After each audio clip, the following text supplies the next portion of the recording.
അതെ, എൻ്റെയിൽ ഇതുപോലെ ഒരുപാട് കട്ട് പീസ് തുണികളുണ്ടായിരുന്നു. കട്ട് പീസ് പറഞ്ഞാൽ ഒരു കുഞ്ഞു കുഞ്ഞു പീസ് തുണികളാണ് കേട്ടോ.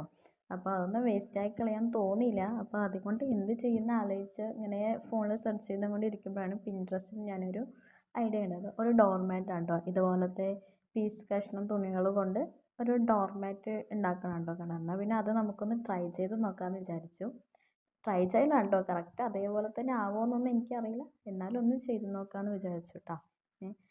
പിൻട്രസ്റ്റിൽ കണ്ടപ്പോൾ ഇത് അവർ ഭയങ്കര ഈസിയാണ് ചെയ്യണത്. ഇവർ ചെയ്ത് വന്നപ്പോഴാണ് മനസ്സിലായത് ഭയങ്കര കഷ്ടമാണ് അത് ചെയ്യാൻ. നമ്മൾ വിചാരിക്കുന്ന പോലെ ഒന്നല്ല, നല്ല കഷ്ടപ്പാടുണ്ട് കേട്ടോ.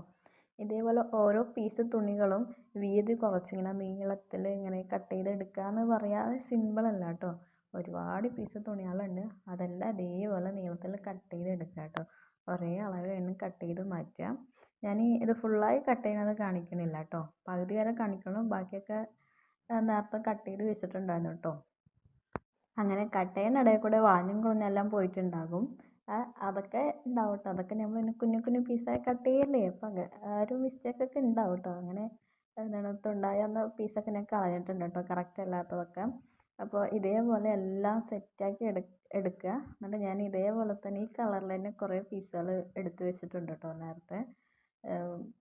ഇതൊരു നമുക്ക് ടീഷർട്ട്, പാൻറ്റ് അങ്ങനെയുള്ള കഷ്ണങ്ങളാണ് കേട്ടോ എൻ്റെ കയ്യിലുള്ളത്. അതൊന്നും ബനിയനുള്ള സ്ട്രെച്ചബിൾ ആയിട്ടുള്ള പീസുകളാണ് കേട്ടോ ഇതൊക്കെ.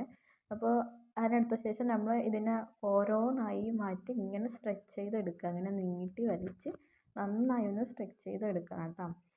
ഇതും ഭയങ്കര ഈസിയൊന്നും അല്ല കേട്ടോ. ഇതും കഷ്ടപ്പാടുള്ളതൊക്കെയാണ്.